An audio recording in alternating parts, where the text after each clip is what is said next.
Here is something that makes me genuinely angry.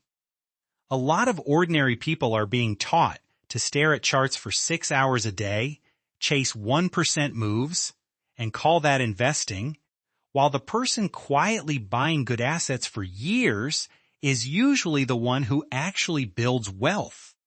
And the part that gets people hurt is that short-term trading looks smarter on screen than long-term holding ever will. Trading gives you motion. It gives you adrenaline. It gives you screenshots. Long-term investing gives you boredom, patience, and a portfolio that often does the heavy lifting while you are busy living your life. So who wins? The trader or the holder? The honest answer is not that trading never works.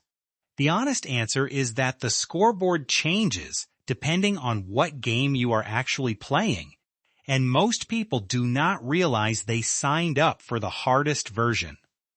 If you are comparing a full-time professional with strict rules, deep risk controls, and the emotional discipline of a machine, that is one conversation.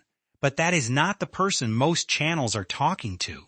Most people have a job, a family, a phone full of alerts, and emotions that get louder the moment money starts moving fast.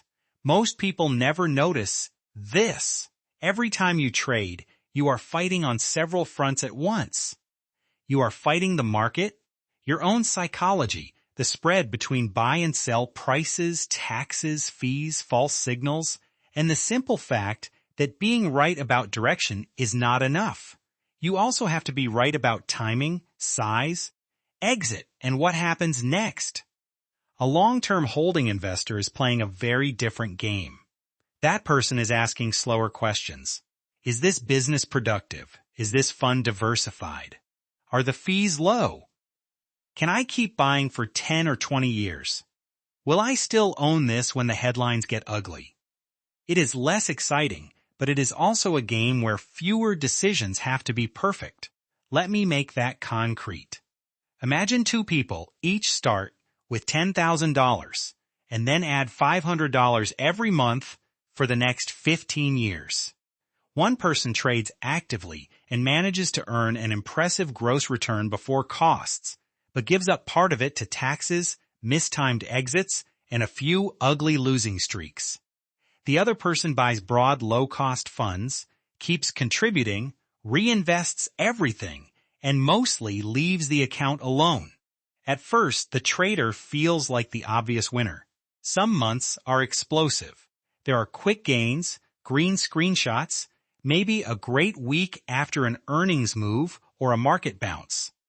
The holder looks boring by comparison. Nothing dramatic happens. The account just keeps inching up, month after month, contribution after contribution. But here is where it gets interesting. Wealth is not usually destroyed by one bad trade. It is destroyed by friction, a little tax drag here, a panic sale there, a few failed breakouts, a few revenge trades, a few days sitting in cash because the market feels too dangerous, right before it recovers. None of those mistakes sounds fatal on its own. Together, they quietly eat years. Now compare the job description. The short-term trader has to repeat high-quality decision-making constantly. Every week can bring a new setup, a new headline, a new temptation to force action just to feel productive. The long-term investor only needs a handful of durable habits. Save, buy, diversify, rebalance occasionally, and do not sabotage the plan in a panic. That is not a rounding error in difficulty. That is the whole story. When the process demands heroic consistency, most people eventually crack, not because they are stupid, because they are human. This is why a lot of part-time traders accidentally turn the market into a second stressful job that pays less than their first one. They spend nights scanning candles, mornings checking futures, lunch breaks reacting to news, and weekends replaying mistakes. Meanwhile, the long-term holder can spend that same energy increasing income, lowering bad debt, or simply staying invested long enough for compounding to matter.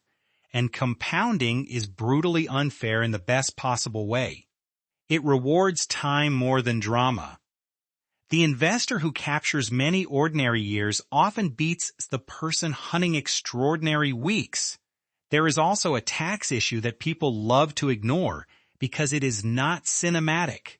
A trader who flips positions quickly can create taxable gains again and again, meaning part of the money leaves the system before it ever gets the chance to compound.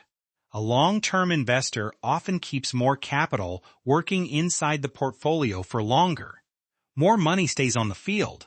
More time gets to do its job. Then there is behavior during bad markets. Short-term traders are exposed to a brutal emotional loop. Fast losses create pressure to win it back quickly. Fast wins create pressure to prove the streak was skill.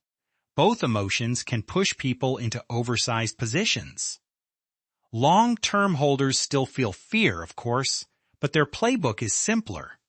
If the assets are still sound and the time horizon is still long, the default move is usually to keep going. I want you to hear this clearly. The winner is usually not the person with the highest single-month return. The winner is the person whose strategy they can survive for 10 or 15 years without blowing themselves up. Could a trader outperform? Yes, absolutely. There are people with real edges, real systems, and real discipline. But that path is narrower than social media makes it look.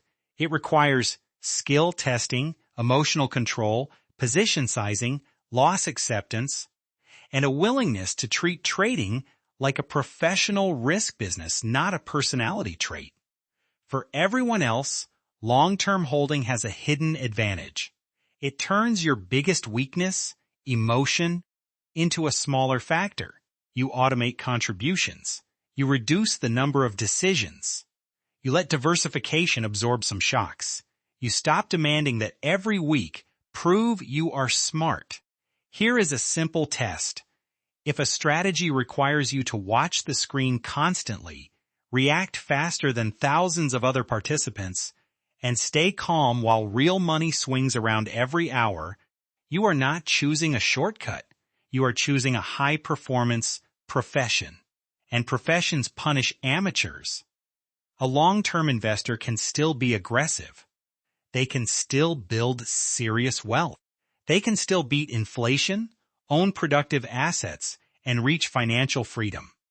The difference is that their edge does not come from speed. It comes from consistency. So who wins?